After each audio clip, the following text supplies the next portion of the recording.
Let me start on a very somber note. I hope it'll end up being a liberating reflection. You'll have to judge. GDP is slowing all over the world, everywhere. And the reason is productivity has been declining for 20 years all over the world. The result, unemployment's very high everywhere. And nowhere is it more pronounced than among the millennial generation coming into the workforce. Our economists tell us that we can look forward to slow productivity and slow growth for the next 20 years. And let me do the math for you.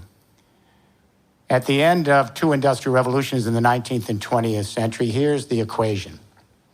We have to admit that half the human race is far better off today than our ancestors were before we began this industrial experiment. Granted?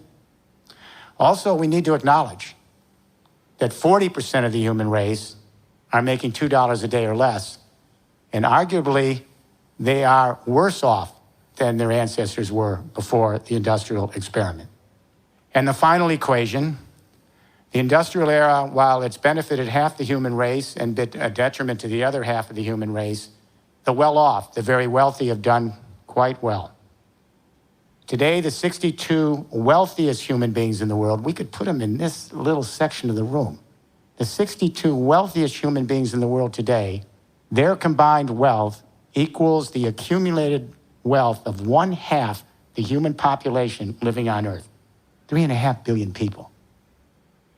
There's something really dysfunctional about the way the human family is organizing its economic relationships on this earth. It's clear we're in a long-term structural economic crisis at the end of the second industrial revolution. But now this industrial era has given rise to a much more profound crisis, an environmental crisis.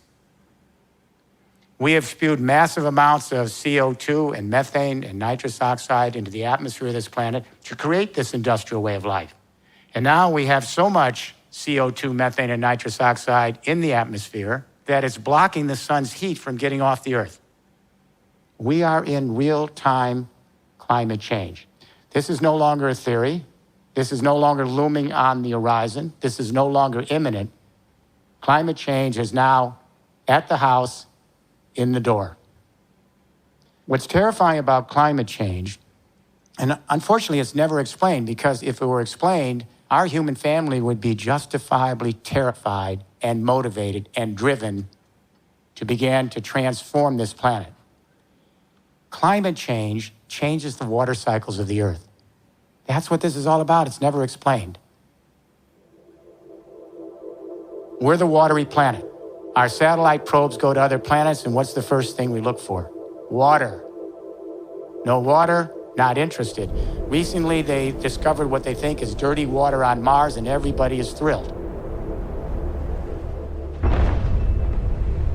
Our ecosystems on Earth have developed over millions of years based on the water cycles, the cloud cycles that traverse them across the Earth.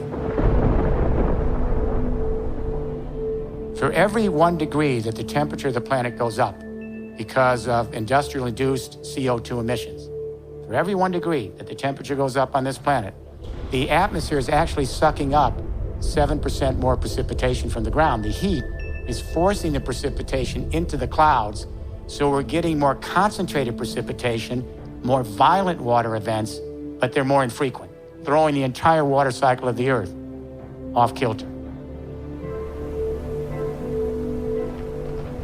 More blockbuster winter snows.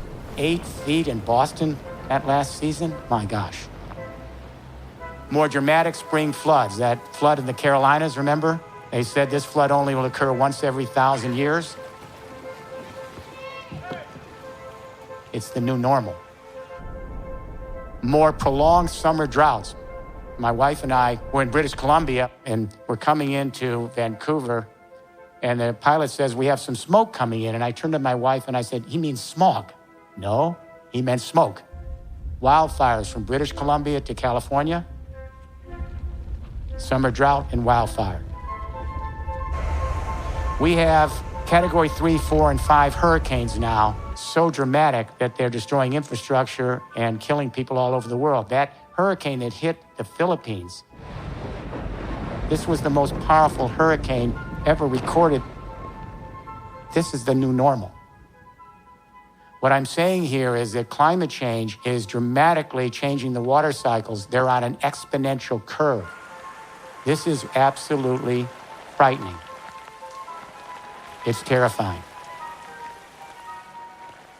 And if you are a young millennial about to start a family, if you're a parent here or a grandparent, I want you to listen to this. Our scientists now tell us that we are in the 6th extinction event of life on Earth. It doesn't even make the headlines. This is the most dramatic story the human family has ever faced. There have been 5 mass extinction events on Earth in 450 million years, and each time the chemistry of the planet shifts very quickly. There's what we call a turning point and massive die-out. And after the massive die-out of life, it takes upwards of 10 million years to get new life back on Earth. Our scientists now tell us we are in the 6th extinction event. This is not a model, we're chronicling it in real time. And what they're saying is that over the next 7 decades, and many of you will be around for a lot of that, and your children will. In the next 7 decades, we could lose over half the species of life that now inhabit this little oasis in the universe.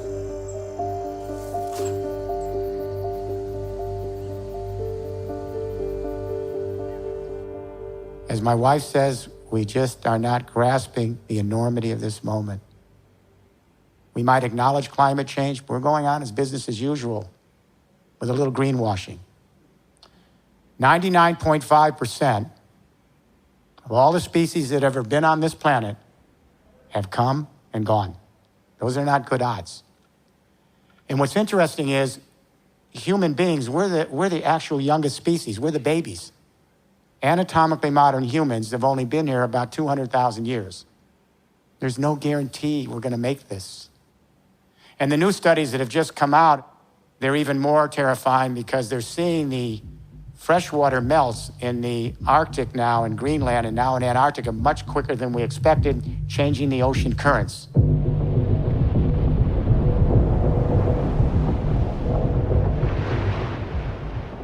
And they're talking about storms that are beyond anything we can imagine that we've ever seen in human history by the end of this century. Talking about the major coastal cities where much of our urban population is underwater. This is not a century from now. This is in the lifetime of many young people who are 4 and 5 now and will be my age when we're in full steam into this new era, this abyss. So what do? We need a new economic vision for the world. It has to be compelling. We need a game plan to deploy that vision, and it needs to be quick. It needs to move as quickly in the developing countries as in the industrialized nations. If we have any chance of arresting the worst of this climate change, we're going to have to be off carbon in 4 decades, everywhere. This is beyond anything we're talking about at global conferences. How do we begin to tackle something of this magnitude? We need to step back and reflect on how the great economic paradigm shifts in history occur. If we know how they occur, we're going to get a roadmap here in this room and around the world, and we're going to get a compass that will allow us to navigate a new journey, to completely transform the way we handle life on Earth. There have been at least 7 major economic paradigm shifts in history, and they're very interesting anthropologically because they share a common denominator. And that is, at a certain moment in time, 3 technologies emerge and converge to create what we call in engineering a general purpose technology platform. That's a fancy way of saying a new infrastructure that fundamentally changes the way we manage, power, and move economic life. What are those 3 technologies? First, new communication technologies to allow us to more efficiently manage our economic activity. Second, new sources of energy to allow us to more efficiently power our economic activity. And third, new modes of mobility, transportation and logistics, to allow us to more efficiently move the economic activity. So when communication revolutions join with new energy regimes and new modes of transportation, it does change the way we manage, power, and move economic life. It changes temporal spatial orientation. It changes our habitats. It allows us to integrate in larger units. It actually even changes consciousness and governance. Let me give you two examples. First Industrial Revolution, 19th century. Second Industrial Revolution, 20th century. The Brits took us into the First Industrial Revolution. And first, there was a communication revolution. They invented steam-powered printing. No more manual print presses. Steam-powered printing was a big leap forward because it allowed us to mass-produce very cheap print quickly. Then, in the second half of the 19th century, the Brits lay out a telegraph system across the British Isles. Steam-powered printing and the telegraph, those communication technologies then converged with a completely new source of energy in Britain called coal. But how were they going to take that coal and harvest it? They invented the steam engine. And this is ingenious. They figured out that they should put the steam engine on rails for locomotives, national transport, and logistics. Urban life, the Industrial Revolution, steam power. Second Industrial Revolution, the United States. Centralized electricity, and especially the telephone. I know we think the internet's a big deal, but the telephone was a really big deal. All of a sudden, people could communicate at vast distances at the speed of light. Later, radio and television. These communication technologies converged in the United States with a completely new energy source, cheap Texas oil. Then Henry Ford put everybody on the road with cars, buses, and trucks.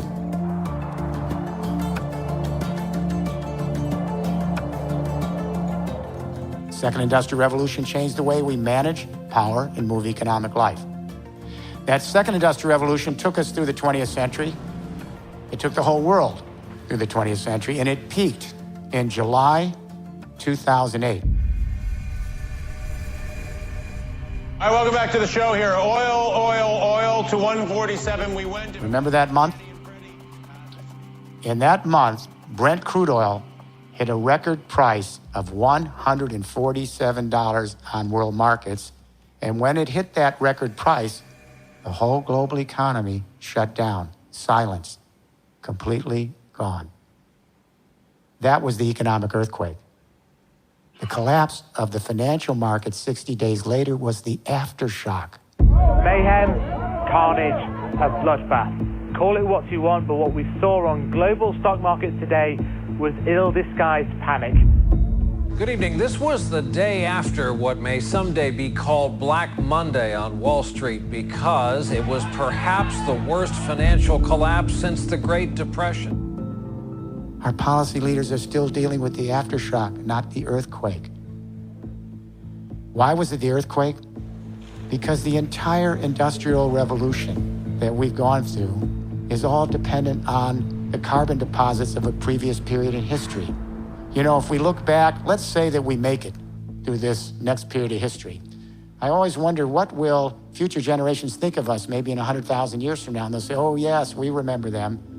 There was the Bronze Age, the Iron Age. These were the fossil fuel people. They dug up the burial grounds of the Carboniferous era and created a short-lived, dramatic, and very dangerous civilization. It's all about fossil fuels. Our fertilizers and pesticides are made out of fossil fuels. Our construction materials are made out of fossil fuels. Most of our pharmaceutical products are made out of fossil fuels.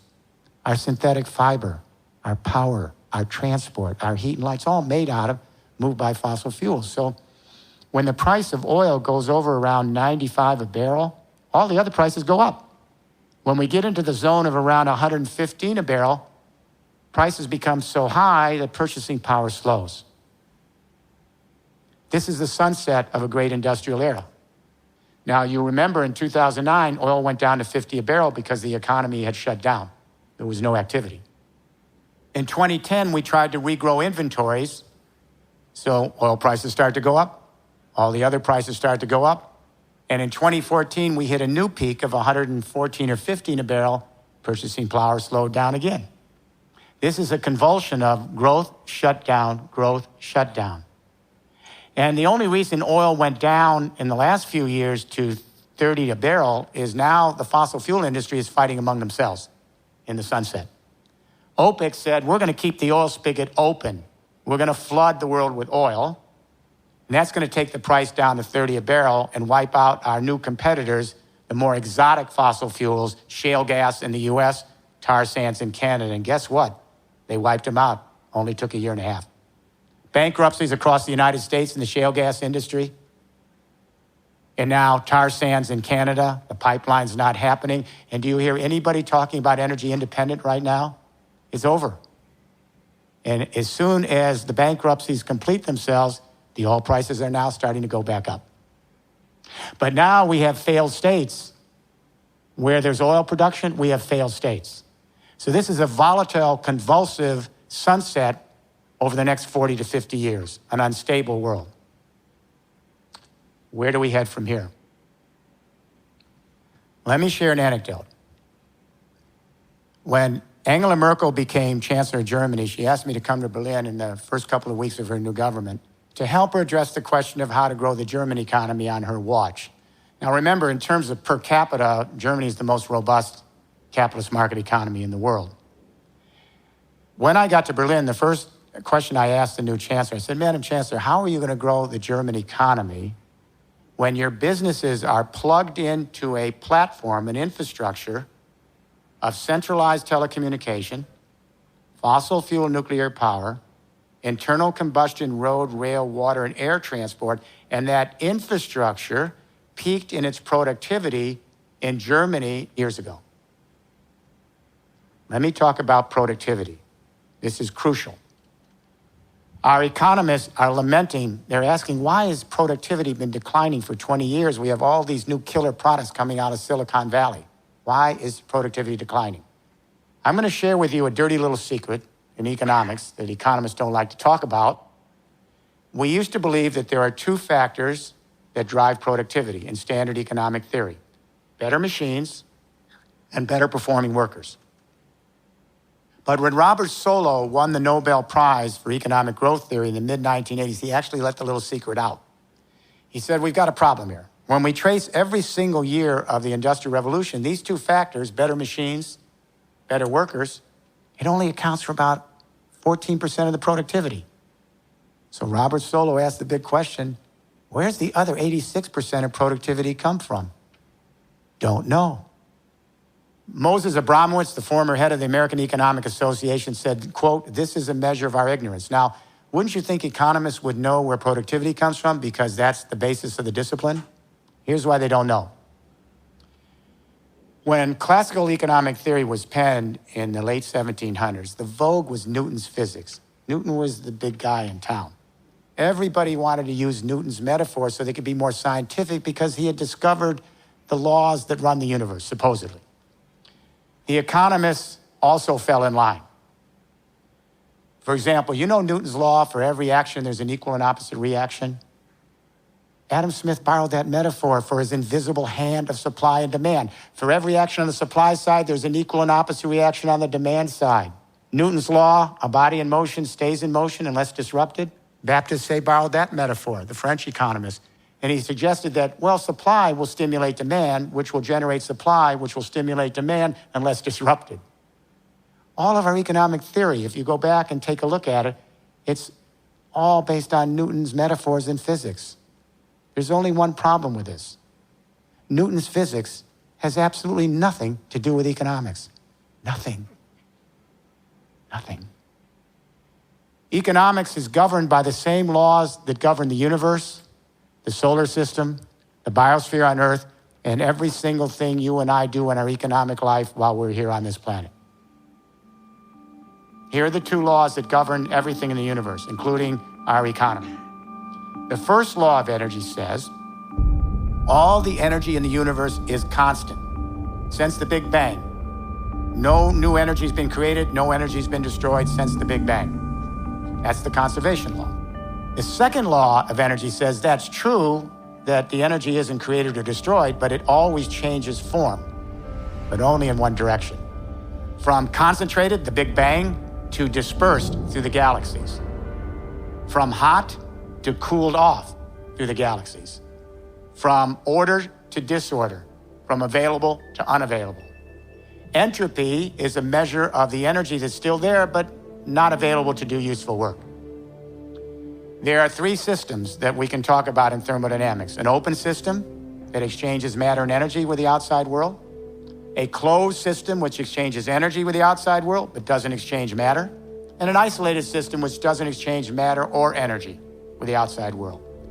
The Earth, in relation to the solar system and sun, is B. We get plenty of energy for the sun. We don't have to worry about this for billions of years. But in terms of the fixed matter on this planet, we don't have a lot of additional matter coming down here. We get a few meteorites, a little cosmic dust, but whatever we have in terms of fixed matter, which is a form of energy, has been here since we blew off the sun and cooled off. All of you have smartphones on you right now, and there are little granules of rare earths in those phones.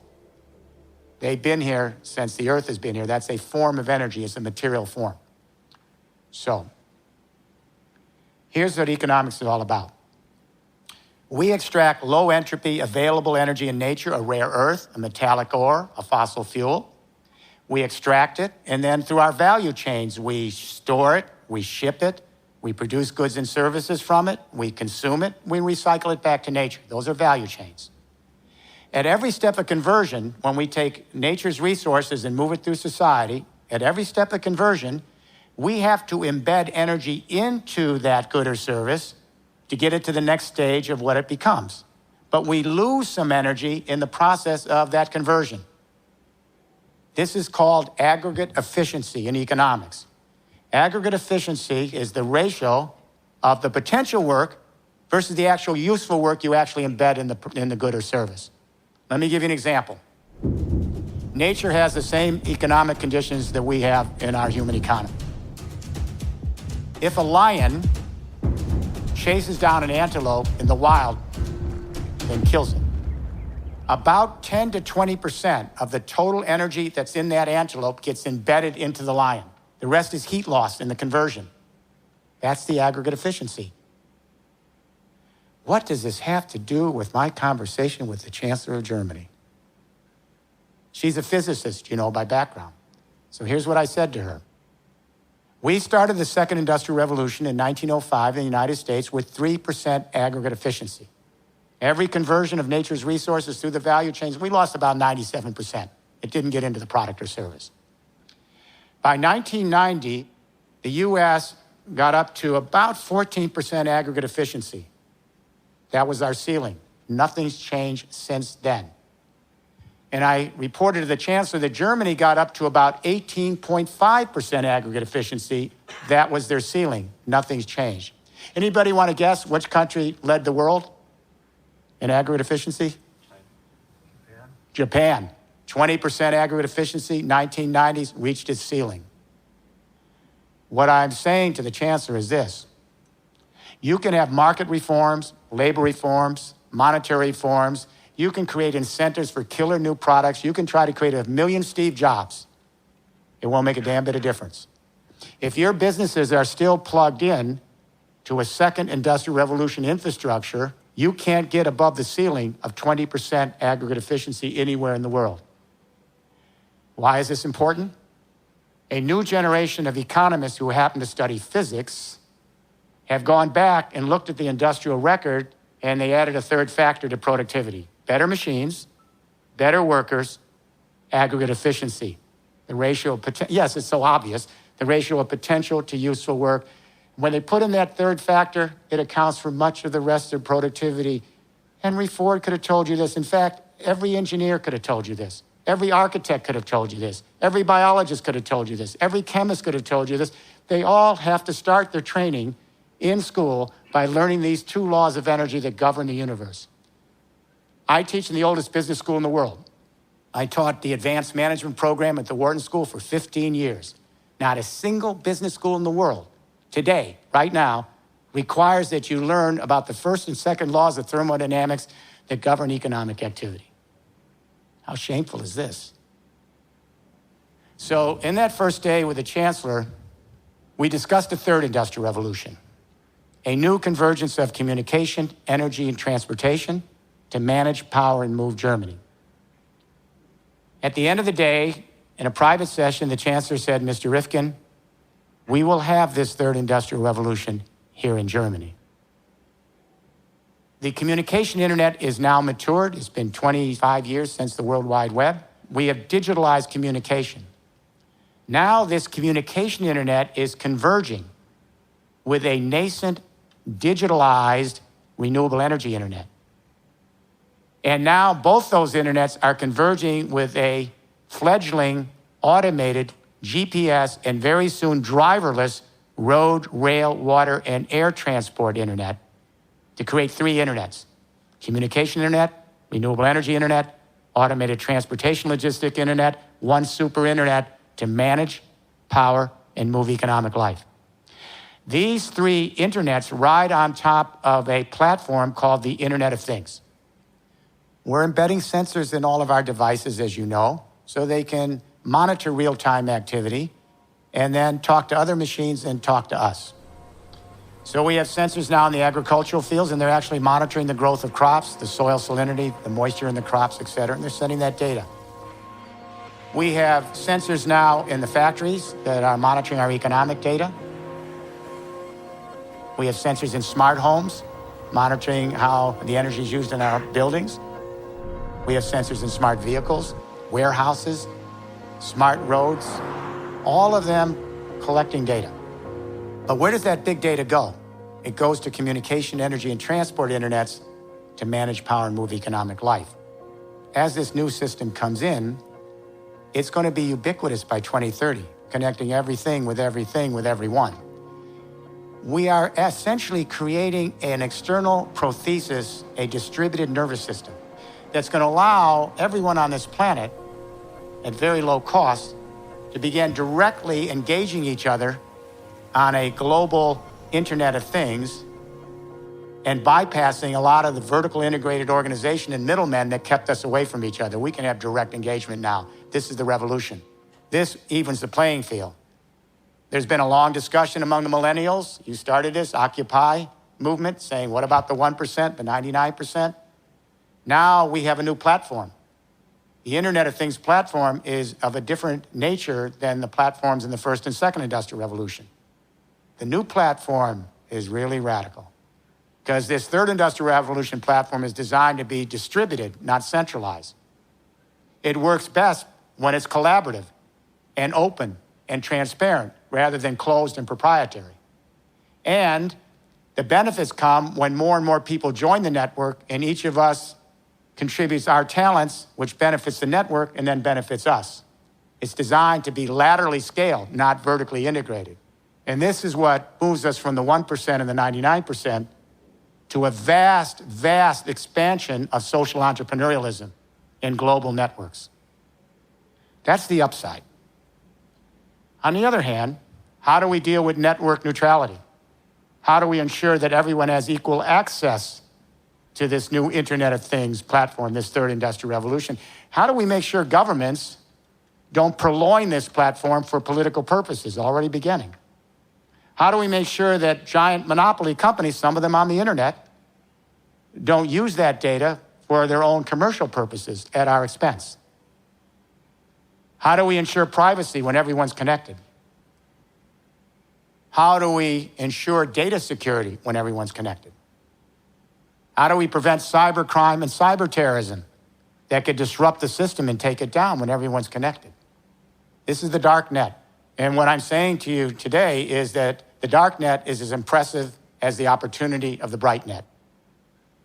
And I would say that the next 3 generations, beginning with you and your children and grandchildren, you're going to be heavily engaged in a new political movement, and that movement's going to be to ensure against the darknet prevailing and making sure that we all have equal access so the human family can engage in a distributed nervous system and begin to have a vast expansion of social entrepreneurialism. This is the political struggle that starts with the millennials, your children and grandchildren. This is an uphill battle. This is not a cakewalk. I'm not a technological determinist, and I'm not a utopian. Technology just enables, and then the question is, how will that journey end? It's a big question mark right now. But let's assume, for the sake of this afternoon, that we're going to be able to deal with all the complexities of the dark net, and it's a big challenge. Here's what this Internet of Things platform provides. Let's say here at Brooklyn you're a SME, a small and medium-sized enterprise, or a cooperative, or a nonprofit. You can go up on this nascent Internet of Things platform that's already emerging. It's not theoretical. And you can have a transparent picture of all the economic data flowing through the world if it stays network neutral. The power here is enormous. We think Snowden was a big deal. Now all the economic data is going to be open to everyone, not just a few government secrets. But in a network neutral world, you're going to be able to go up on this platform and have a completely transparent picture of all the data. You can go up on the platform and cut your big data on your value chain out from the noise. Then you can mine your big data with analytics. Then you can create your own algorithms and apps that will allow you to dramatically increase your aggregate efficiency at every step of conversion on your value chain. And as you do that, dramatically increase your productivity, dramatically reduce your ecological footprint, and dramatically plunge your marginal cost. Some of those marginal costs are going to get so low they head to zero marginal cost. And when they hit near zero marginal cost, it gives rise to a completely new economic system. In economic theory, the optimum market is where you sell at marginal cost. Marginal cost is after fixed cost. Once you pay for whatever the technology is, the marginal cost is what it costs to produce a unit. Classical economic theory, we've always said that the most optimum market is where you sell at marginal cost. Here's the problem. We never expected a technology revolution, digital revolution, that would be so powerful in its potential productivity that could actually reduce the marginal cost for some goods and services to near zero, meaning there's no longer a profit margin, and you can produce goods and services for each other beyond the market in the sharing economy for nearly free.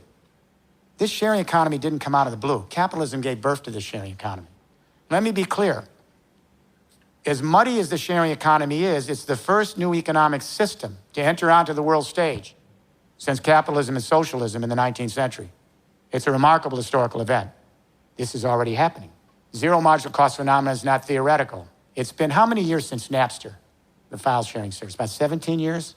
17 years. Well, this little file sharing service started a revolution. We have 3 billion people right now on the internet, and now the Internet of Things, who are actually producing and sharing virtual goods at near zero marginal cost beyond the market, disrupting entire industries. We have young people that are producing their own music. And what does it cost to have a little technology, a little machine that allows you studio quality music when you want to record in your home? And then whether you send that music to one person on the web or a billion, it's zero marginal cost. You just need a service provider. Keep your power up. I was surprised when that Korean performance artist a couple years ago, 1 billion people went to his website. Zero marginal cost. We have millions of young people any given day who are producing their own YouTube videos. Take a little video, put it up on the web. 1 billion people can see it. Zero marginal cost. We have people producing their own news blogs and social media. Near zero marginal cost. We have millions of people contributing to Wikipedia and constructing the knowledge of the world and a nonprofit website for free. This is the most improbable experiment I could ever imagine. I don't know how Jimmy Wales came up with this. I would have said this cannot succeed. Adam Smith said each individual pursues their own self-interest and never cares about the public good. But in pursuing their self-interest and not giving a damn about the public good, by pursuing their self-interest, the society is better off. I always thought it was a little dubious, but that's how we grew up. But apparently, none of the millennials have read Adam Smith. Because, for example, in Wikipedia, you're all freely giving your talent, putting things up on Wikipedia, constructing the knowledge of the world. You democratize knowledge in less than 15 years, and the accuracy is... Now, book publishing. What's happening? People are creating their own free ebooks. My new book came out on the Pirate Bays before we could publish in our languages, and God bless them, they were ranking it before Amazon could even touch it. We have 6 million college students taking massive open online college courses taught by the best professors at the best universities. They're getting college credits. It's free. You can't win here. You millennials have won. Unless we outlaw all the technology, we've got to find a way to live with it and find value with it. Entire industries have been disrupted in the 17 years since Napster. The music industry has shrunk. Television has declined because everyone's producing their own YouTube videos. You're all producers, sharing with each other. Newspapers and magazines have gone out of business with social blogs, but thousands of new enterprises have emerged. Not just Google, Facebook, and Twitter, all of these are new, but thousands of startup enterprises, profit and nonprofit. They're creating the platforms. They're creating the apps. They're creating the connectivity. They're using the analytics and the data. It's a revolution. Well, we thought there'd be a firewall here. And certainly we could understand how zero marginal cost brought on by digitalization would affect the virtual world, but we didn't think it would move over the firewall to the physical world. What I'm saying with the zero marginal cost society is that firewall is broken now. It's called the Internet of Things, completely gone. We have millions of people now producing their own renewable energy right now at near zero marginal cost, free. And now as we move to car sharing, and as we move to driverless transportation, we're going to see the marginal cost plunge toward near zero in transport and logistics in the next 20 years. Let's go back to Germany. What's happened in the 10 years since that first conversation with the Chancellor? We are now in Germany at 32% of all of the electricity powering Germany now is solar and wind, right now, in 10 years. And this is a northern country, doesn't have a lot of sun. We're going to be 35% of the electricity, solar and wind, by 2020. We're going to be 100% renewable energy by 2040. Absolutely. And what's interesting is the fixed cost of introducing the solar technology and the wind turbines and the geothermal heat pumps. Solar and wind are on an exponential curve, just like computers. When I was a kid in the 1940s and 50s, there's only a few computers. They cost millions of dollars. And the chairman of IBM at the time said, we probably will need a total of 7 computers. Maybe 7. This was an optimistic forecast. We did not anticipate exponential curves in computer chips, Moore's law. So all of a sudden, Intel figures out that their engineers are doubling the capacity on that chip every 2 years. This is still going on. So even if you're making $2 a day, everyone's going to be connected to the Internet of Things within less than 15 to 20 years. And the fixed costs are going to be as cheap as your cell phones in 20 years. Everyone's going to produce their own green electricity. These exponential curves are not going away. You know how much a solar watt used to cost? $78 to generate 1 watt solar in 1978. You know how much it costs to generate a solar watt today? Not $78, 50 cents. It's going to be 35 cents in 18 months from now. This is really moving quick. And this is what you're not told here in the United States by the energy companies. We have power and utility companies, some of them in my group, global group, and they're quietly, right now, buying long-term 20-year contracts for solar and wind electricity in Europe and America, quietly, right now, for 4 cents a kilowatt hour. And the Berkeley National Labs, government labs, just announced they're generating wind and solar. I think it's somewhere between 2.8 and 3.5 cents a kilowatt hour. It's over, actually, for fossil fuel and nuclear. And the next big bubble, I will tell you now, is going to be the $100 trillion in stranded assets in the fossil fuel industry. This is going to make the subprime mortgage look like the small-time game. Because we're moving toward parity, and then solar and wind are getting cheaper and cheaper. That's what's going on behind the scenes right now. But what's interesting in Germany, once you pay the fixed cost for your solar panel and wind turbine, the marginal cost of producing the energy in Germany today is zero. The sun has not sent us a bill in Germany. The wind hasn't invoiced us. The geothermal heat has not come to us with a bill. It's free. So what happens when German businesses can plug in to a communication internet that then converges with an energy internet, and we digitalize the electricity grid so everyone can produce their own solar and wind and either use it off-grid or sell it back to the grid? What happens when companies plug in to an energy internet where the cost of the energy is near zero marginal cost? Think about when they have to move across their value chain, and at each step of conversion on their value chain, their energy cost is near zero. How does any second industrial revolution country compete with that? And it's not big Germany only. Little Denmark's done this. Anybody can do this. Who's producing all the new energy? In Germany, there are 4 major power companies, EnBW, RWE, E.ON, and Vattenfall, these giant global vertically integrated companies. And frankly, we thought they were invincible. What's happened to them in 10 years is what happened to the music industry, television, newspapers, magazine, and book publishing. Thousands of small players have come together in electricity cooperatives, farmers, small businesses, neighborhood associations. All of them went to the banks and got loans, these electricity cooperatives, and every bank was completely fine about giving them the loans. Why? Because they knew that the energy they generated would get a premium price when they sell it back to the market. Nobody was turned down. They're creating all the new energy. This is power to the people, literally and figuratively power to the people. What happened to the big 4 power companies? They're producing less than 7% of the new power, and they acknowledge they're out of the game. Why? To their credit, they were the most efficient means to produce and distribute centralized power, fossil fuel and nuclear power, vertical integration. But the new energies, they require millions of small players connecting where they are and collecting. You have to collect the sun everywhere in little amounts, and the wind everywhere where you are, and the geothermal heat everywhere where it is, and rewards cooperatives who laterally scale and join together in networks. Big companies can't put all these players together. The players come together in their own regions, the cooperatives, and they join together. It is power to the people. Does this mean this is the end of the energy companies? Not necessarily. Many will go out of business. Some will not. About 7 years ago, the E.ON, one of the giant 4 companies, asked if I would debate their chairman, Mr. Tyson, but in a neutral country, the Netherlands. We had a 3-hour debate.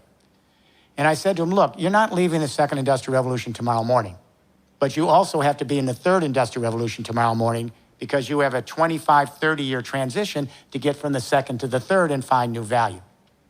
And I said, in the new system, it operates quite differently than the old system. In the new third industrial revolution, you make more money by selling less and less and less electricity. I said, what you do is you set up partnerships with thousands of enterprises, and you help manage the energy flow through their value chains. You help them with their big data. You help them mine that big data with the analytics. You help them with their algorithms and apps, dramatically increase their productivity. In return, those thousands of enterprises will share their gains back with the power companies. It's called performance contracts. We're now doing it. Guess what? Last year, the chairman of E.ON, took him 7 years. They're moving to renewable energies, and they want to help manage parts of the energy internet with energy services. EDF, the great nuclear power in France, has joined our group. We're doing the whole build-out of the third industrial revolution in parts of Europe, in northern France, the Netherlands, Luxembourg. And EDF said, we're with you. They're on the ground helping lay this out. They're not leaving nuclear tomorrow, but they see that the handwriting's on the wall. So the companies that don't go there, we don't need them. It's not just Europe, now China.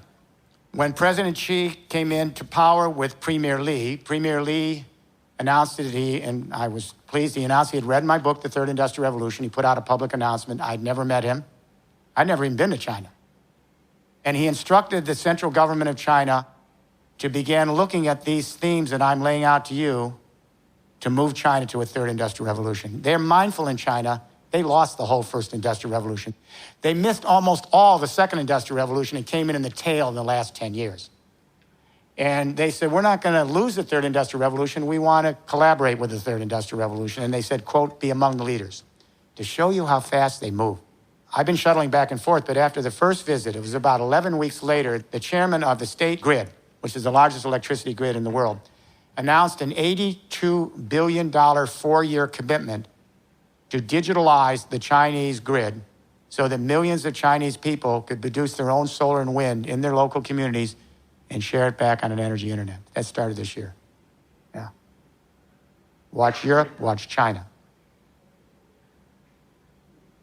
The coming together of the communication internet with the renewable energy internet gives rise to the automated GPS driverless transportation logistics internet.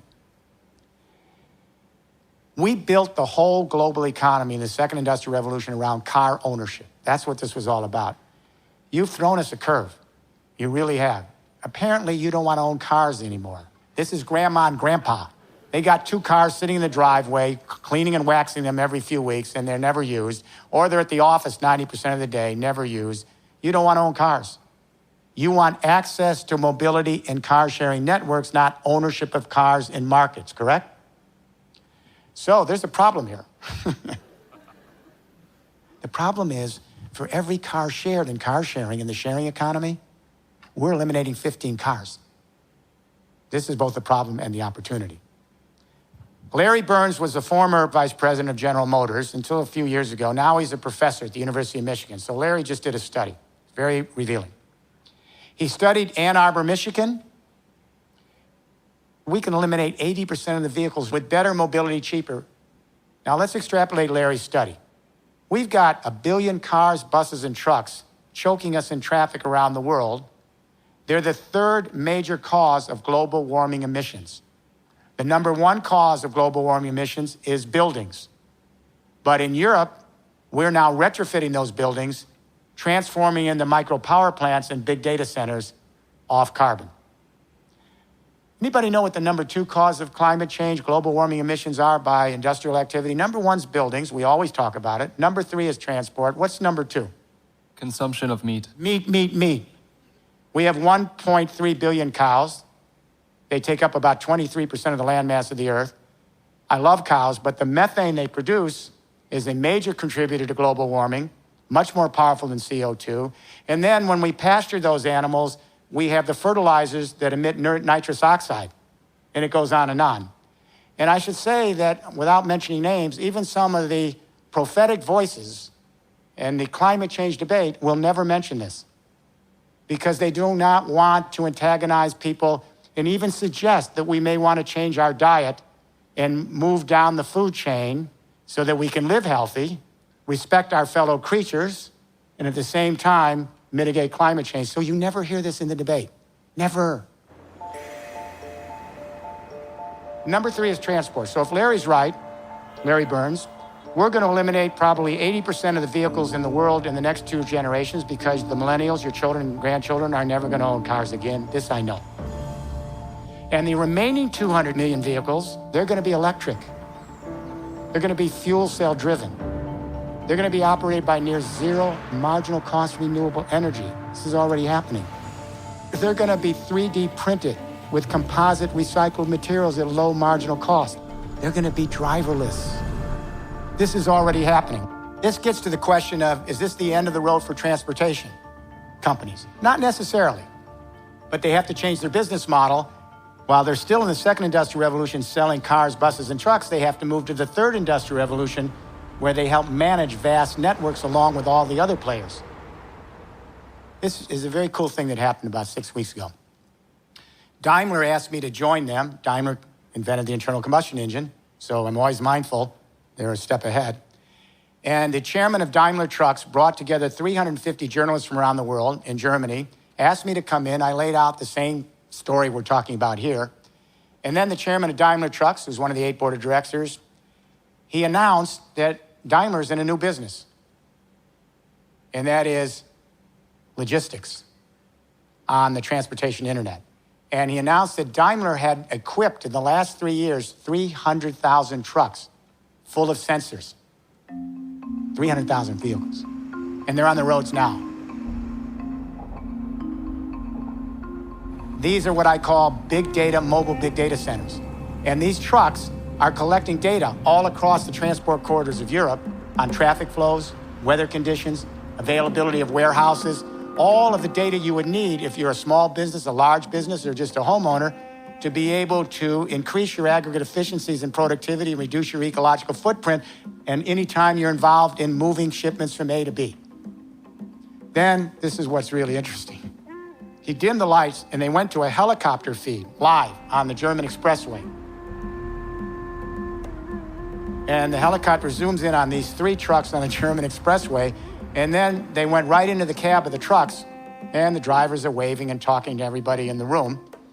And the chairman of Daimler Truck said, "Okay, gentlemen, take your hands off the wheel, take your feet off the pedals."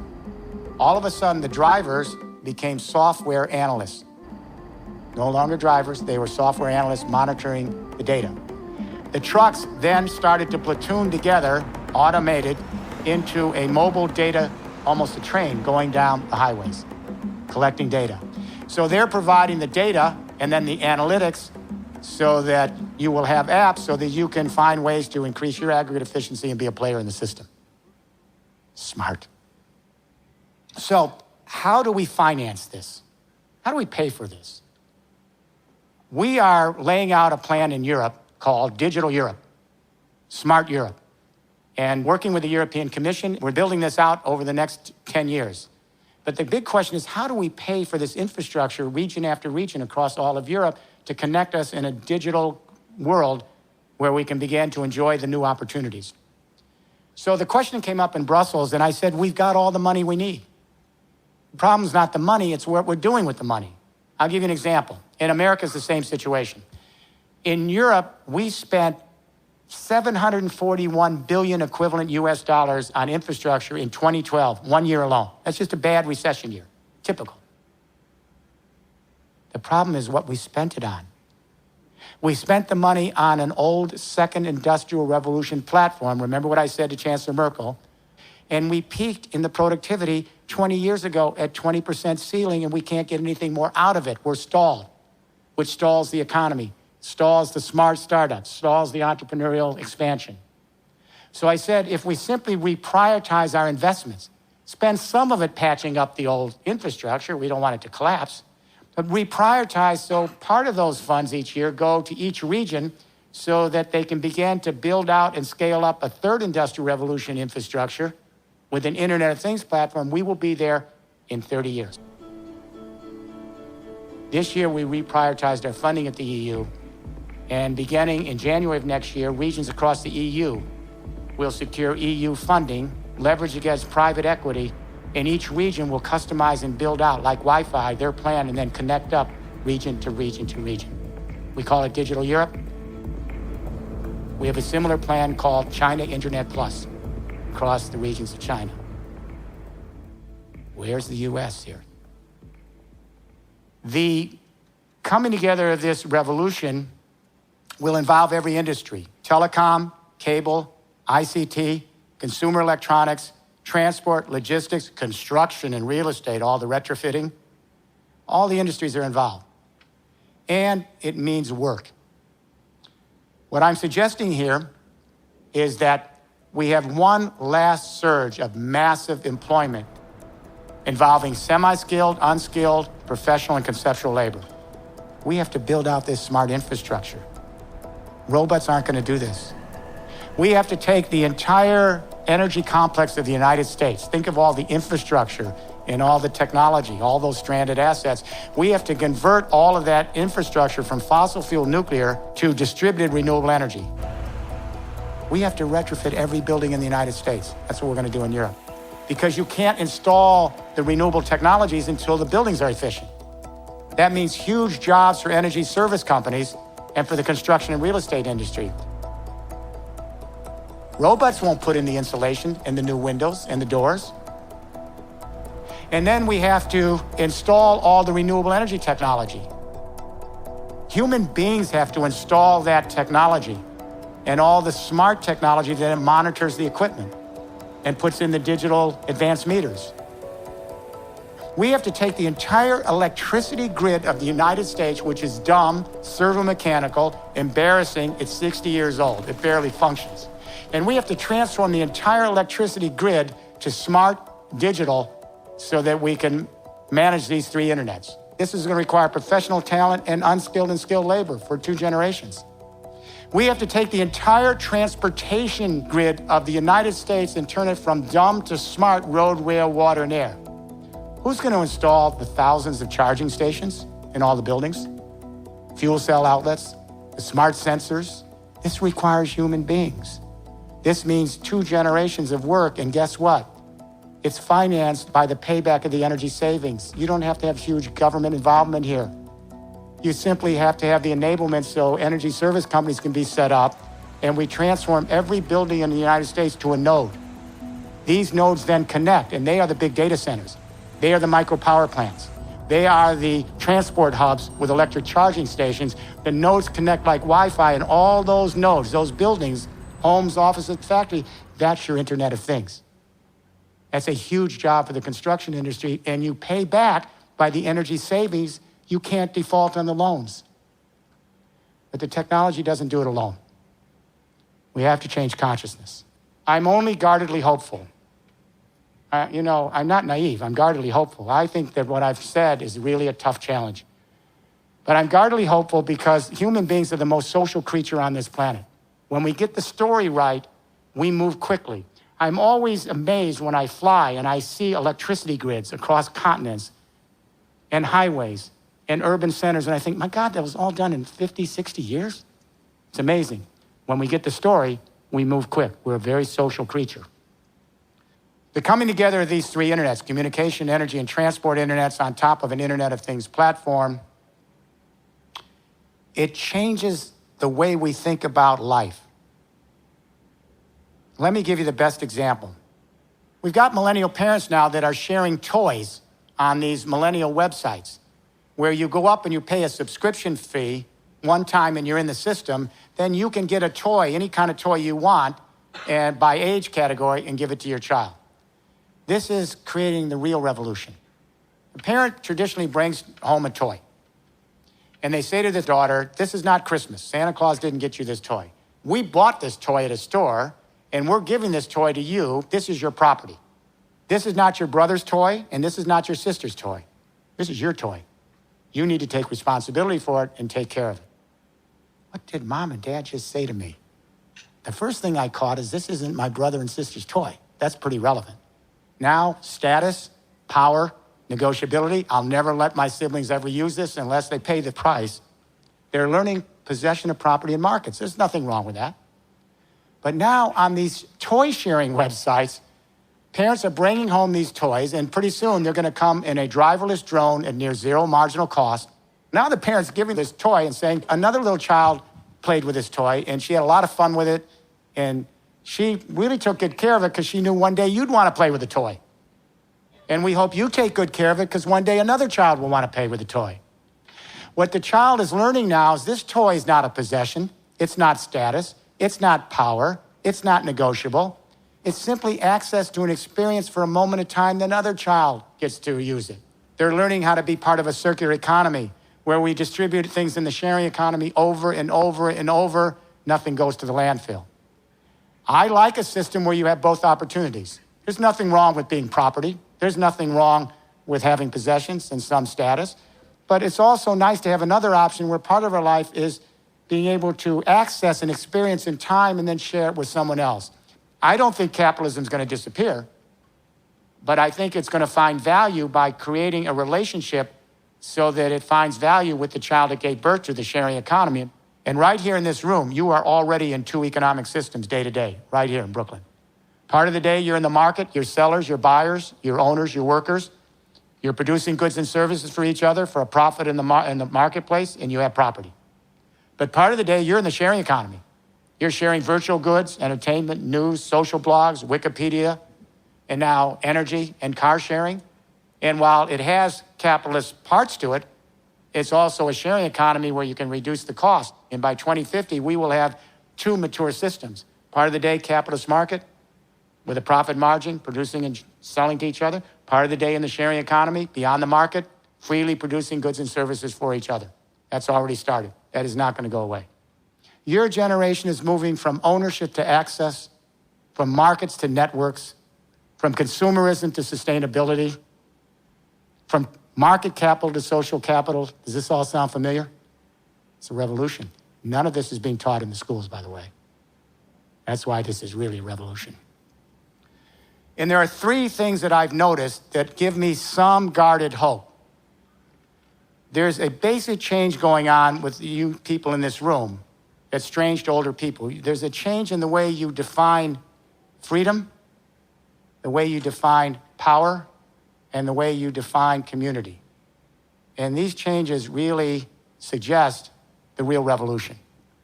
For my generation and generations before me, freedom was very simple since the Enlightenment. To be free in an Enlightenment perspective is to be an autonomous agent, to be self-sufficient, to be independent, to be not beholden to others, to be an island to oneself so that one can have freedom as exclusivity. For the millennial generation that grew up on the internet, autonomy is death. Being an island to oneself is death. Because for your generation, you ask the question, how can I flourish to the full extent of my possibilities here on the planet? And it's clear that your answer to that is I flourish to the extent that I'm embedded in network after network after network, community after community where I can share my talents, and those talents can benefit the network and come back to benefit myself. I'm free because I have access, and for you, freedom is not exclusivity. It's not being an autonomous agent. It's inclusivity. It's access to others in networks. Do I have this right? This is very alien to our generation. We may have to change all the constitutions in the world. This is a completely different idea about freedom. You have a different sensibility about power, which makes the older generation very nervous. We essentially have believed that power always has to be a pyramid. It goes from the top down. That is power. There's no other way to define power. It's a pyramid, from the one to the many. But young people that grow up on the internet, it's strange because you grew up thinking that power has to do with the networks you're engaged in. For you, power is not vertical, it's lateral.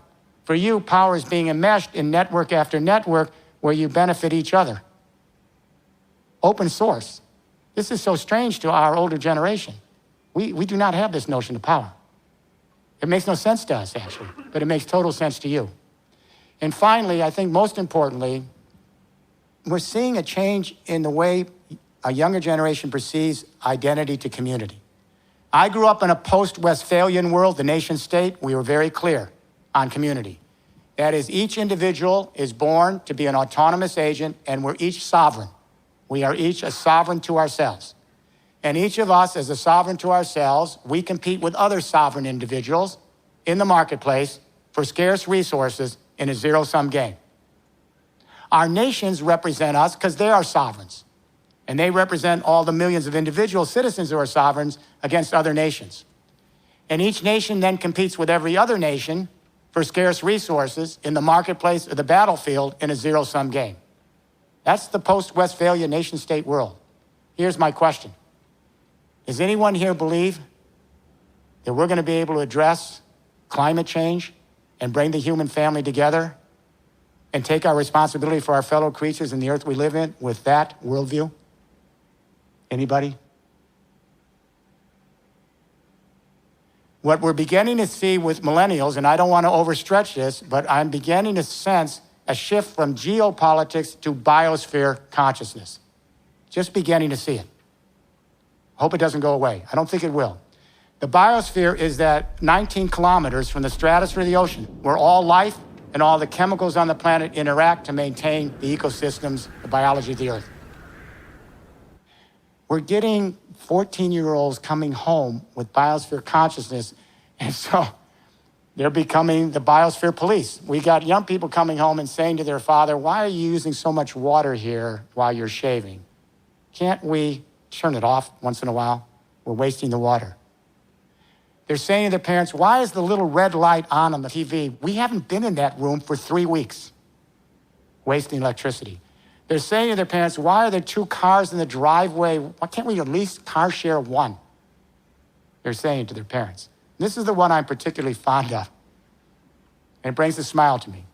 We actually have young people coming home, and at dinner time, they're asking their parents where the hamburger came from on the table. Yes, I'm sure some of you have had this experience. You're saying, did that hamburger come from a rainforest?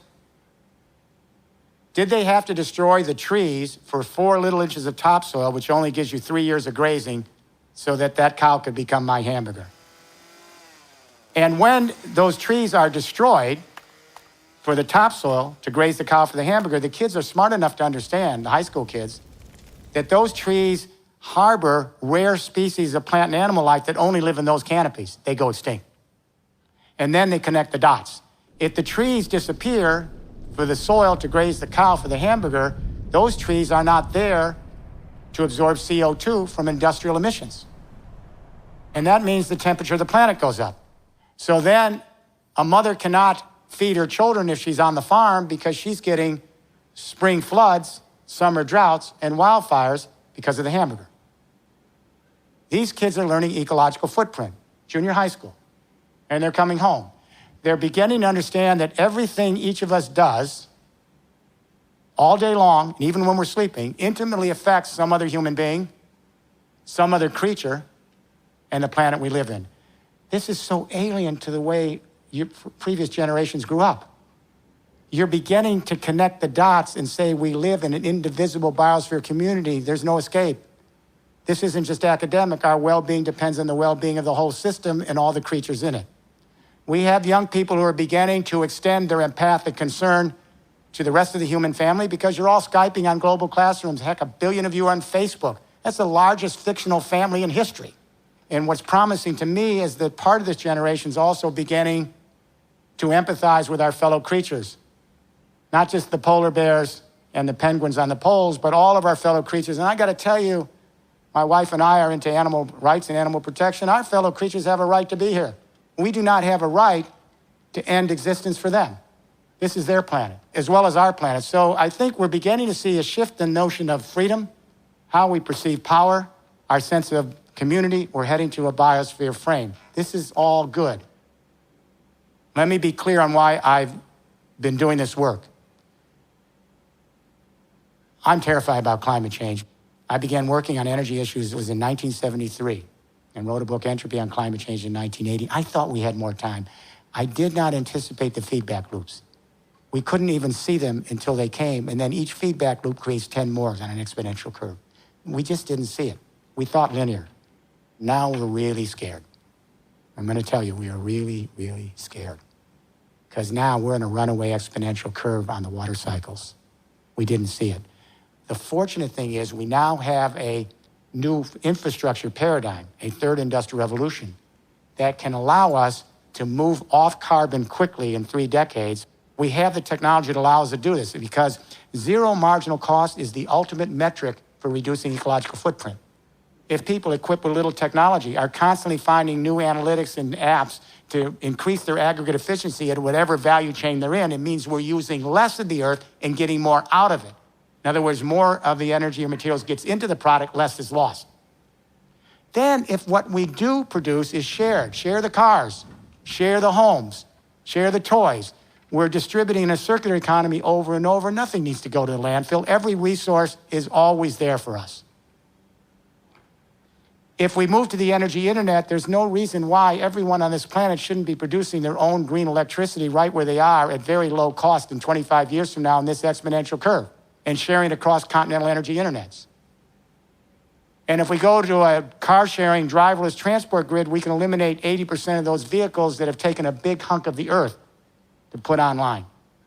This is a plan, and what we've done, a lot of businesses are working with us around the world on this, and we say to people, if you have another plan, step forward and tell us what it might be to address climate change and move the economy.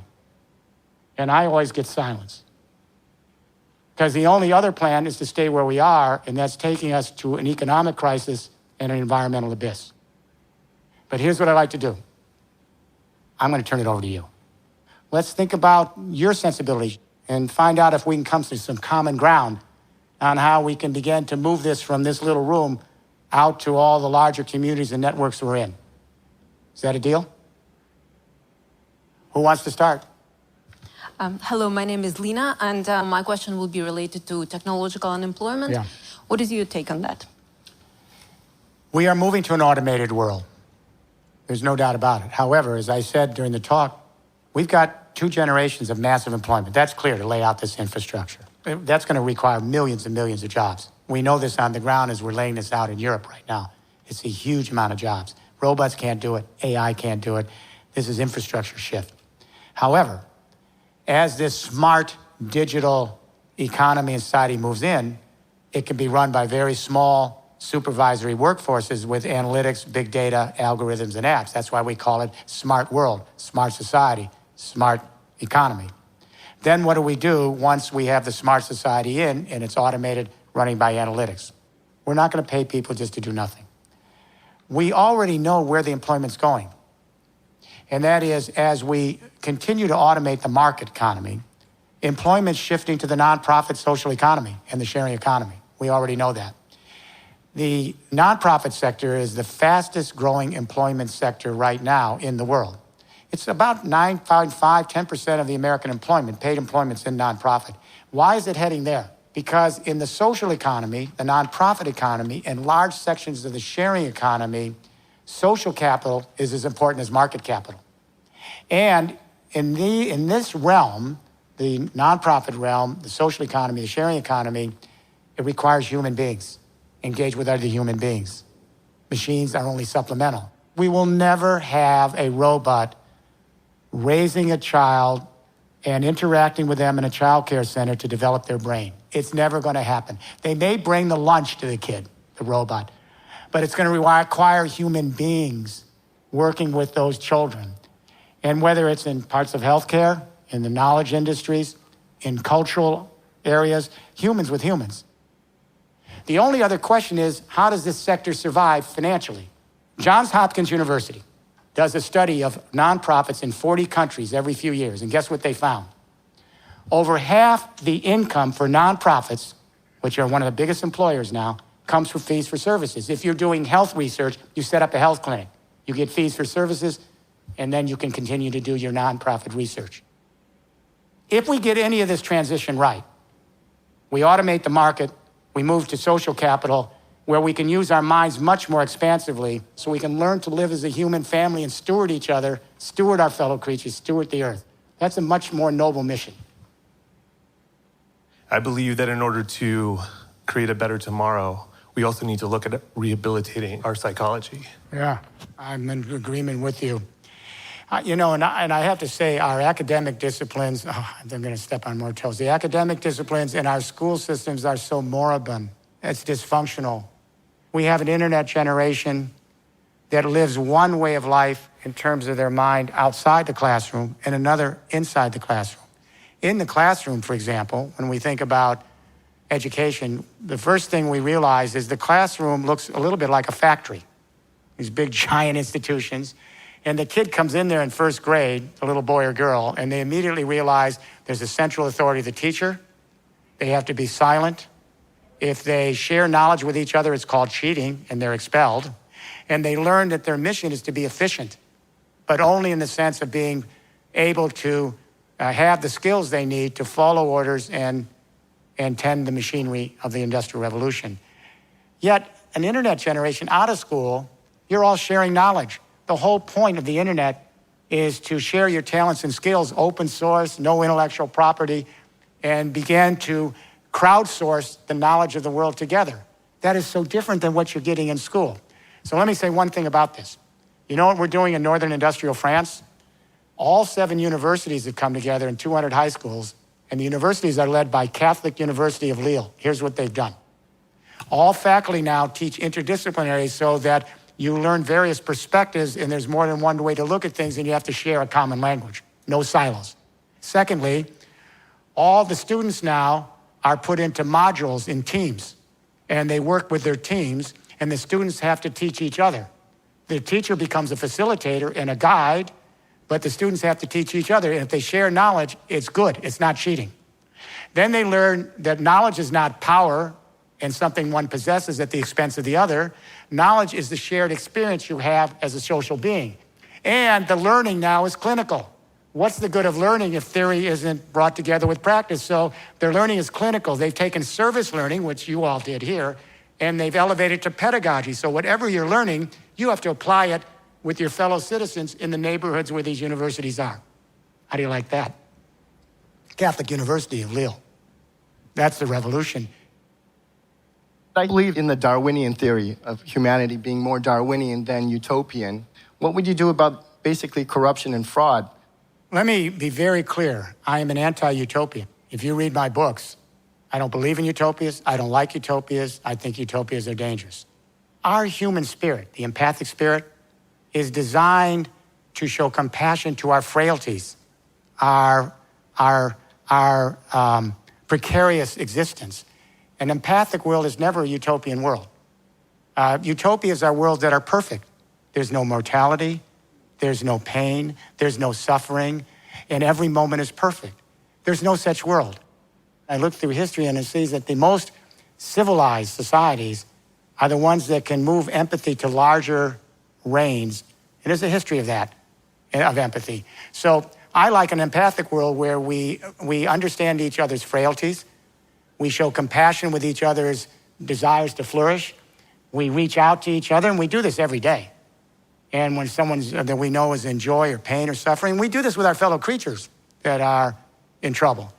It's the empathy that runs day-to-day life, not utopias. And I think George Frederick Hegel got it right. He wrote a little passage that I read 40 years ago. He said, happiness are the blank pages of history because they are the periods of harmony. I thought, what does that mean? Over and over, I kept thinking of it. Well, he's right, because when you read historians and you read their view of history, you think we're pretty pathological creatures, because historians always chronicle the mayhem, the genocides, the wars, the redress of social grievances, because those moments are extraordinary, not ordinary. They imprint a stamp on us. They move us to fright and flight because they're so extraordinary, they're remembered for generations. But when you then chronicle all of history as if it's a series of these very, very dysfunctional episodes in life, you get a pretty dire picture of the human race, correct? Happiness are the blank periods of history where most of us, as we evolve our empathic concern to larger social units, our day-to-day life is reaching out to each other in some ways to help, to show our concern, to provide our compassion. It's not the few. We do this as the multitudes. I'll give you an example, cooperatives. You never hear about cooperatives in business school. There are banking cooperatives and housing cooperatives and agricultural cooperatives and construction cooperatives. In some countries, they're the largest banks. They're the social housing. It's never mentioned in business school because it's a different form. It's people coming together and sharing their destiny. This is a true sharing economy, cooperatives, and that's why they're the engine, the vehicle for the new sharing economy, but they're never mentioned. Societies that are able to nurture the empathic sensitivities that are in our neural circuitry are the ones that don't have to worry as much about the secondary drives, which are brutality and corruption and all the bad things that go with it. So I have a little bit better picture in my mind of the evolution of the human race. What I'm suggesting is the next stage is biosphere consciousness. As we begin to see climate change impacting our entire community, and there's nowhere to escape, we begin to realize we're part of that community. And so we're getting a younger generation that's beginning to empathize with our fellow human beings and our fellow creatures in one biosphere. This is a hopeful narrative of the human race with all the dark periods in between. So I hope you leave with that message. At least I believe that the history of the human race is to overcome and to transcend ourselves and to empathize in larger social units until we see ourselves as part of one life force on the planet. I'm Tony. I think you might be coming up against something with these new corporate agreements that they want to foist on us, TPP, TIPS, and so on. But they do seem to contain provisions that would put corporations at an advantage over governments, over elected governments. Well, let me give you a counterpose. There's another kind of agreement emerging with very different politics. President Xi and Premier Li introduced an idea called One Belt, One Road, the Belt and Road Initiative. This is a very different initiative because here's the U.S. trying to isolate, if it will, China with its specific agreements, corporate-led. And the Belt Road Initiative is the idea of resurrecting the old Silk Road from Shanghai to Rotterdam. But it requires a different sensibility. Originally, it was designed just to get a railroad across the hinterlands, crossing the Stands all the way into Europe, and a Mediterranean route around the southern edge and to Italy. But then it quickly escalated to a conversation, wait a minute, Europe's doing Digital Europe, the Internet of Things platform, third industrial revolution, and that it not only will be in the EU, but our partnership regions in the Mediterranean. That's a billion people market. 500 million in the Union, 500 million in our partnership regions in the Mediterranean, North Africa. China has a similar plan that we've worked with them. It's identical, called China Internet Plus. So the conversation quickly led to, wait a minute, Europe is China's largest trading partner. China is Europe's second largest trading partner. How about a Belt Road Initiative from Shanghai to Rotterdam? That's now in deep conversation, but it requires a different sensibility. No one can control the Internet of Things platforms centrally because it's designed to be distributed. That's the resiliency of the system. And so that if any one power, any nation across the region, is going to try to control it from the top, you can't do it because you can go off-grid. And I think all the parties are aware of this. And in my dealings in Beijing and Brussels and in Berlin, they're aware that this is a new partnership. It requires collaboration. You got to share best practices. You got to share the science and technology. You got to get over the suspicion. Everyone benefits in the network. It's not geopolitics. It isn't we control, we close, and then we overpower you. It doesn't work in an Internet of Things world. You have to have it borderless. It has to be open. It has to allow you to have a distributed ability to go off and on when you want and have blockchains. So I think this Belt Road Initiative is quite interesting because it may not just be for Eurasia. This may be a vision that would be for a millennial generation, a vision that could move from the Americas, from Canada and the United States down to Chile. Then you have really a distributed biosphere infrastructure revolution, not a traditional geopolitical revolution. And therefore, it requires everyone to be involved because everyone's a player. My name's Danielle. How do you see your vision and what you've been talking about affecting large food systems in industrialized countries as well as developing countries? You know how much energy the agricultural system uses? About a third of their cost are energy costs. The fertilizers, those are fossil fuels. The pesticides, those are fossil fuels. The machinery, it's all run by fossil fuels. The packaging, the plastics, it's made out of fossil fuels. The water that they have to bring in and irrigate, the electricity grids run by fossil fuel and nuclear power to move the water. So if you want to take a look at agriculture, it is a huge player. Not only that, the fertilizers emit nitrous oxides, which are much more potent in terms of their impact than CO2. You know that 40%, I believe it is, of the land that's used for agriculture in the world today is to grow feed for animals. It takes at least 8 pounds of feed to create 1 pound of beef. That makes the transport industry look like super efficient. It's the most inefficient system we know on the food chain. If you look at pure injustice, you'd have to say the shift to a feed grain animal culture and a chemical farming culture for pasturing animals is one of the great injustices in the history of the world. Some of us live high up on the chain, the rest are denied access to the land. We got to turn that around. So in Europe, we are interested in organic agriculture. We're interested in moving from pesticides and chemical agriculture to ecological agriculture where we learn to live with the surrounding flora and fauna, and we find ways to encourage the flora and fauna to be able to be compatible with what we're growing. In the old chemical world, if it moves, kill it.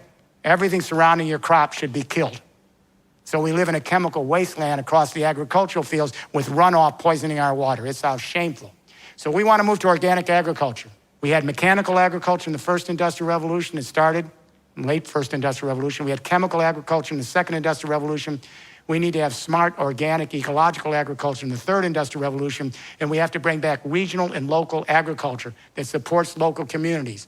It's absurd to ship a tomato around the world. Ridiculous. Hi, I'm Rochelle. And I was wondering if you could talk a little bit about water and how water plays into this decentralized vision, how the privatization of water plays out. I was just hoping you could speak to that. There's only a small amount of water on this planet that's available for human use, less than 1%. The rest is not available. There is a deep nexus between energy and water that's never explained. You have to have energy to move water. And that is that 8% of all the energy we generate in the world, power, goes to extracting water, treating water, moving it through pipelines in water, and recycling the waste. But you need water to move energy. This isn't well known. And that is, the energy industry uses over half of all the water we use goes to the power industries, of all industries, over half. And this will surprise you. In France, which is 80% nuclear power, you know how much of the water they use for cooling the nuclear reactors in France? Almost 50% of all the fresh water consumed in France goes to cooling the nuclear reactors. Yeah. And when the water comes back, it's heated. So it's dehydrating ecosystems that are already facing drought for their agriculture. And now, sometimes the water is so hot because of climate change in the summer, they can't even use it to cool the nuclear reactors, and they have to slow down the electricity. So what's the nexus? We have to begin to create a new plan so that people get control over their water in a distributed system that brings water together with energy. And I'll give you an example of why. If the electricity grid is disrupted, let's say one of the transformers, big electricity transformers, either through cybercrime, cyber terrorism, or natural disaster, goes down, and your power goes down, there's no water. We're dead in 3 weeks. That's how vulnerable the system. That's why we have to build in resilience by keeping it so distributed. So what do? I'm in Haute, France a couple of weeks ago. This little startup, they've taken a whole social housing complex, huge housing complex. They took the whole roof and turned it into a cistern. Why did they do that? Because the water falls, and as it falls, it generates electricity in a turbine. So they're using it for electricity, but now we're saying use it as a cistern. So if the power grid goes out and you can't get water, you're dead in a couple of weeks. You have the water right built in to your home, office, and factory on the roofs or nearby. You can share it in a cooperative. And then that water can be used potable for fresh water. And then we're now talking with companies about, and with housing, that you can take the water, use it for your toilet water, and you will be able to recycle it right back on site. So you can go distributed and decentralized when the real power grid goes out. The key to maintaining this system is it's distributed. If anything happens in one part of the system, you can go off, both distributed and decentralized, and share your water, share your energy. So water and energy go together, and you've just hit, and I'm glad you said this, something that has really come to the top of the agenda for us now. How do we create a distributed water internet to go side by side with the energy internet? Very cool thinking. My name's Elizabeth, and I just have a question for underdeveloped countries. How do they play a part in this whole third industrial revolution? Can they sort of skip the gun because they don't have an established infrastructure? Yeah, you just answered the question I was about to answer. Very good. Well, here's what we realized, just what you said. What we finally realized is in the developing world, their liability is their key asset. Their liability is they have no infrastructure. That's their asset. Because it's easier to build version infrastructure with new codes and regulations from scratch than to take an old infrastructure with old codes and regulations and transform it. So what we're learning in the developing world is this can move more quickly. We saw the opportunity that the developing world can leapfrog right past the first and second industrial revolution into the third. So the United Nations has now embraced the third industrial revolution narrative that we've just talked about tonight. The biggest problem in the developing world, no electricity. Ban Ki-moon has made this his pledge, universal electricity. We got 1 billion people that have no electricity. They're in the dark. We have 40% of the human race with infrequent, not reliable electricity. And what keeps women enslaved in this world is no electricity. And what we see with these big families and these patriarchal, brutal conditions and male-oriented cultures, no electricity. Why? Because with no electricity, women are the slaves, the children are the slaves. More children, more hands on deck that can actually carry the energy load.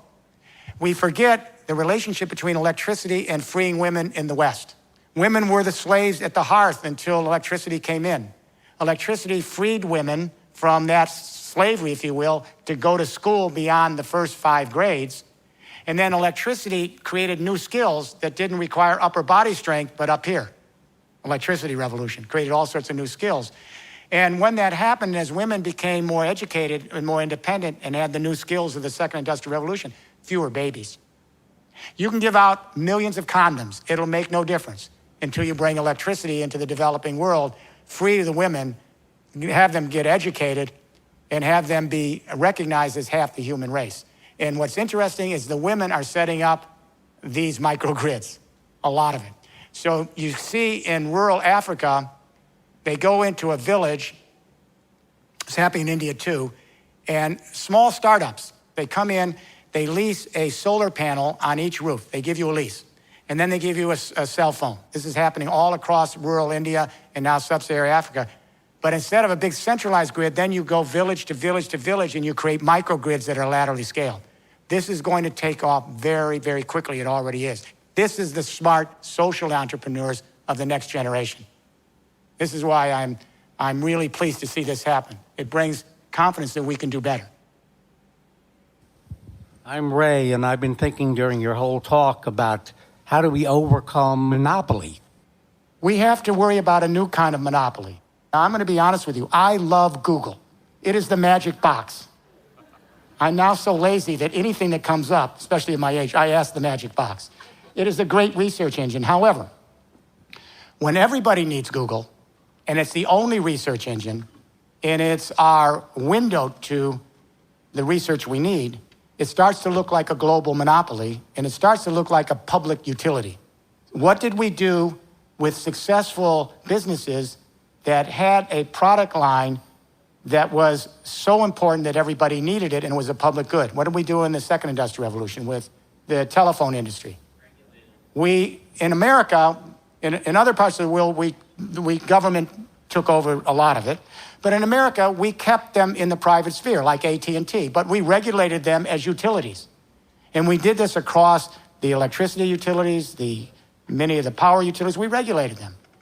I think it's naive to believe that we won't do this. The millennials and your children, this is the new political movement. You're going to be asking the question, how do we get the best out of these new enterprises? But they have to be regulated as public goods in the realm so that we all ensure that we get equal access, that we have some control over our creative content and data, maybe through blockchains, and that we're able to secure our privacy, etc. Facebook, same thing. When the whole human family has to come together on Facebook to communicate with each other, it's a great service, but it looks like a public good. It's a utility. And we're going to have some kind of global authorities to regulate them. Does this make sense? This is the politics of your generation. This is the politics of the new third industrial revolution. Hi, I'm Carlin. In the words of your Wharton alumni, how do we make America great again?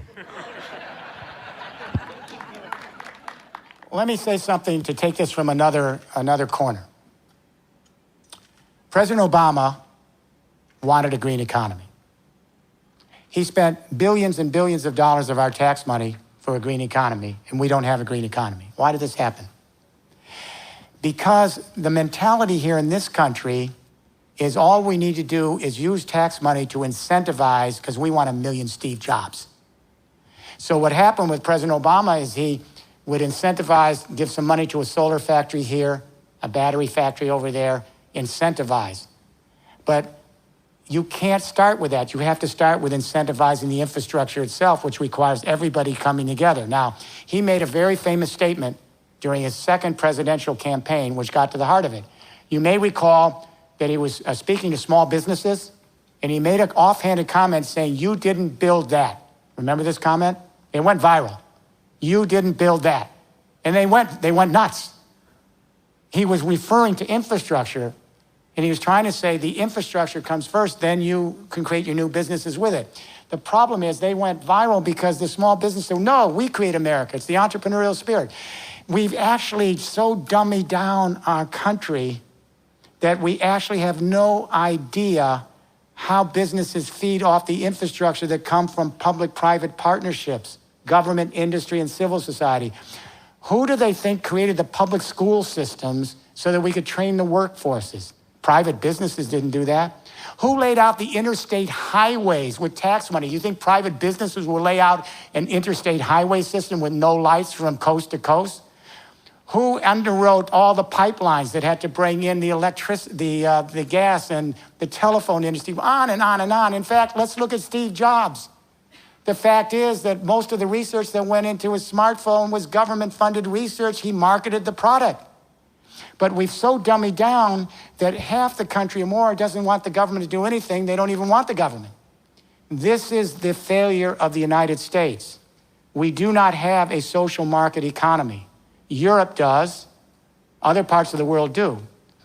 But in America, we have this whole idea that it's just the entrepreneurial spirit, let the companies rule, let the marketplace reign. This is our death knell. Because if we can't work together in each county and each state with business, civil society, academia to lay out this platform and create the regulations, codes, and standards, then the new businesses come, then the new models plug in. So what I'm saying is look to the infrastructure, and your millennial generation, it's up to you now to bring this sense of a social market economy back into the dialogue. We need government, we need business, we need the civil society, we need public capital, we need private capital, and we need social capital. All three equal players at the table.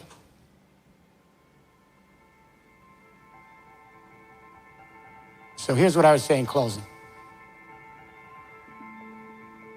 I know you get frustrated, and sometimes you think, my gosh, it's going too slow. But now's the time to redouble your efforts. We all have to really come together. We've got one generation, yours, to lay down this new consciousness, this biosphere consciousness. Your responsibility to carry this on is a weight that no generation's had in history. I don't know of any period in history where one generation was called upon to save the species. And if you believe this is really happening, and it is, this is actually the responsibility of the millennials in this room. We now have, I think, potentially a roadmap and a compass. It's going to be up to the younger generations now. This is the digital revolution. You are the digital revolution. It's your turn. It seems to me if the millennial generation is ready to create this new digitally connected world that helps us create peace between the economy of society and the biosphere of the planet, it should be now. And what you have to do is you have to join together in the virtual world, in the physical world, on the ground, in the communities, both in the infrastructure, in the politics, and the social engagement. You got to make this happen. I'll give you one little mission. How long is it going to take for a millennial generation to prepare a bill of particulars for a declaration of human responsibilities and stewardship of our human race, our fellow creatures in the planet we live in? And then you have 1 billion young people in a cohort in Facebook, and they're all declaring this. Then you're at the table. You're at the table virtually and physically, and then 1 billion people strong, you should be able to do this in a very short period of time. This doesn't take a lot of organizing. Then you're at the table with the new potential monopolies. You're at the table with the governments who would purloin this for their own ends. You're at the table with the special interests that want to drag us back to the second industrial revolution. Come to the table. Make it happen. Pass on this legacy so when your grandchildren look back at you, they can say you did the right thing. You helped replenish the planet, got us off carbon, helped show our proper respect to generations not yet here, including our fellow creatures. Thank you. Good night.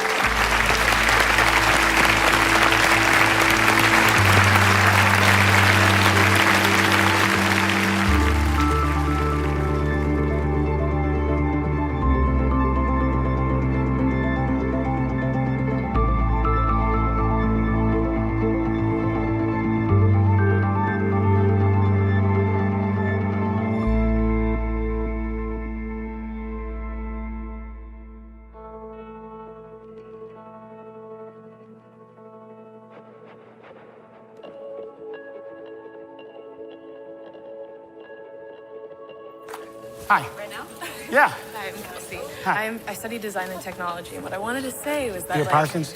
No, Okay. SBA. Okay. But the real problem is that a lot of people who have this passion and who really do care about this stuff, we're getting purchased out. And Yeah. So the real thing is everyone doesn't have the same enemies. The people who really care, they're going to be purchased, and they're going to end up working for someone somewhere, and they're going to feel like they have to compromise. Yeah, no, I understand. Well, it's a delicate game every day. You know, as you get older, you have to think about life goes really quickly. And if one doesn't have the commitment at 25, you're not going to have it at 50. And this time we need a generation that can stay close to the mission all the way through their life and pass it down to the kids. And I understand how difficult this is, believe me.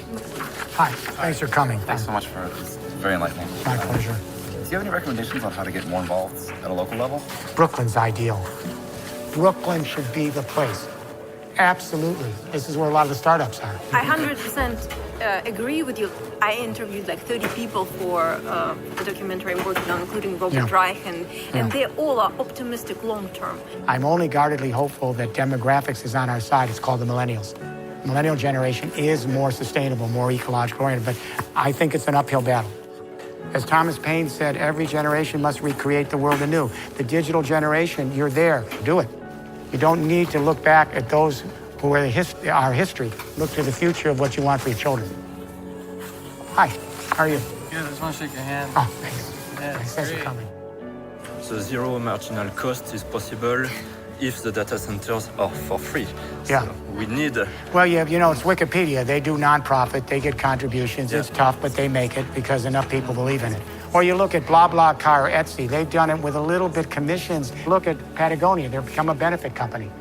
And they say there are 8 or 9 states that have passed legislation now saying, look, if you're a benefit company, profits don't have to be your first motive. Therefore, you won't risk hostile takeovers. So there's a lot of stuff moving, but it's difficult. So I encourage you to do that. Take some risks. Don't sell out. That's what I'm saying.